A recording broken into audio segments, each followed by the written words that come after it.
Welcome to the ET380 Square Wave Oscillator Lab how-to video. Here I'm showing the free-running oscillator that we're going to build in Multisim with its formula. Okay, here we are in Multisim with our free-running square wave oscillator, and I've set the pot to 0%, which will give us our maximum resistance because of the way that I inserted the potentiometer. So let's start our simulation, start our scope, and let's see if we could get a signal, change the time delay, time scale and measure. Let's go ahead and do a single sequence, and we come up with 99.8 Hertz. Okay, here I've shown a close-up of our oscilloscope screen, and we have 99.8. I went through the calculation, and we have 95.6 Hertz, which is really close to the 99. Okay, here we're back at our oscillator. Let's go ahead and shut off our simulation, and let's do Shift or A and bring it up to maximum, which is going to be actually our minimum resistance, and start our simulation. Start it again. Let's go ahead and change our time scale just a little bit. Close enough. And we have measure, so we have 585 Hertz. Okay, here I'm showing a close-up of our oscilloscope screen, and we come up with 585. We went through the calculation. I come up with 556, so we're in the ballpark. Okay, here's our sync-locked oscillator circuit, and we're going to build that in Multisim and test it.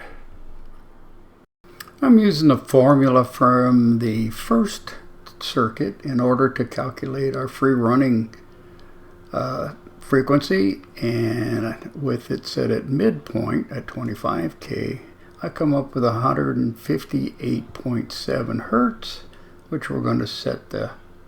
Okay, here we are at our function generator connection to our oscillator, so let's go ahead and make the changes that we requested in the lab. So let's move this guy to channel 2, and let's go ahead and connect this to our sync signal. Okay, so we have our function generator set for 160. Let's open up our scope and let's run. Let's start our simulation first, sorry. Go to run. But now what we want to do is we want to open up channel 2, see what we get on the output.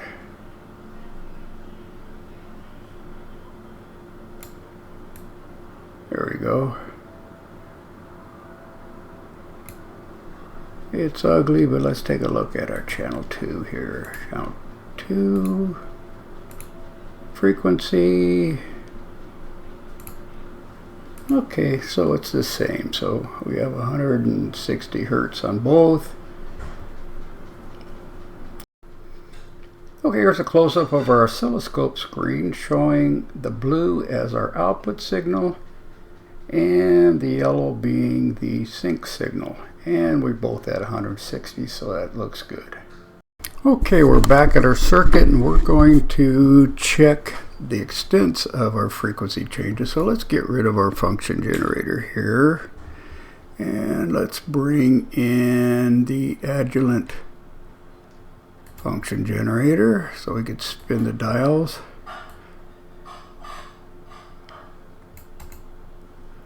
And this guy doesn't require it. So let's go ahead and start it up, check our scope, get it running.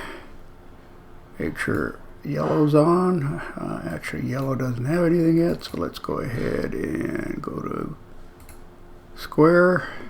Turn it on first, square, and let's move it up to 5 volts. And let's get our frequency, and we're down to 160.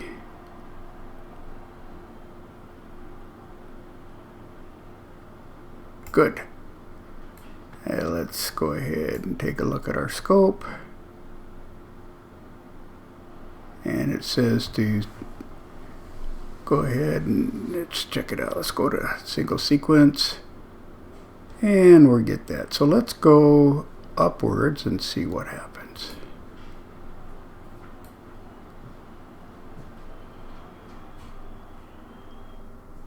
So it looks like we're in sync.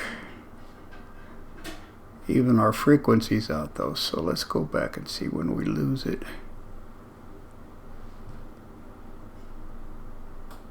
Looks about 350 when we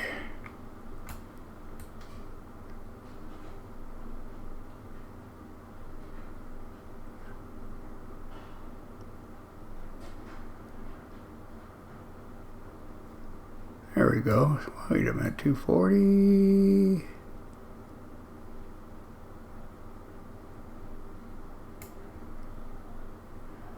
Yeah, we're losing about 250, sorry. And let's go the other direction.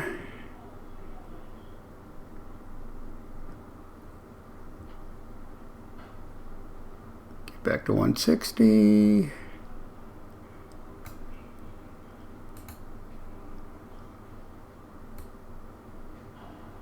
Oh, it doesn't take much at all at the bottom end here.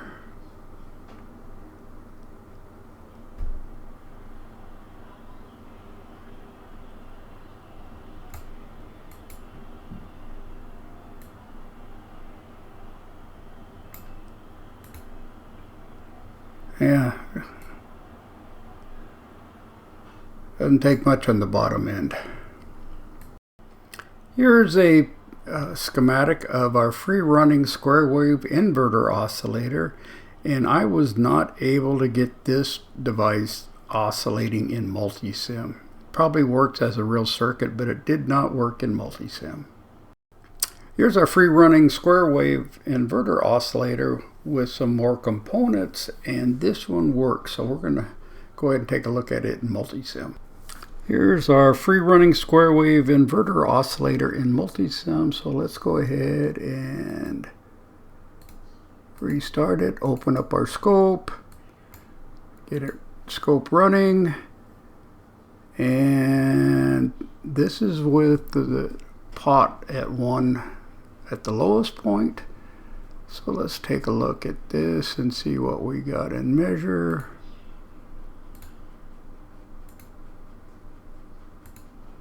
So we got 284 hertz. Here's a close-up of our oscilloscope screen showing 284 hertz at one of the extremes.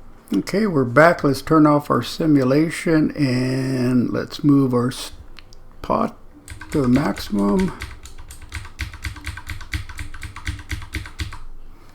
And restart it, and let's go ahead and run it and change our time scale here,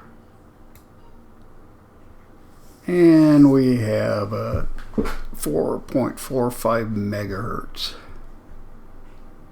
Here's a close-up of our oscilloscope at the other extreme, and it comes out to 4.45 megahertz.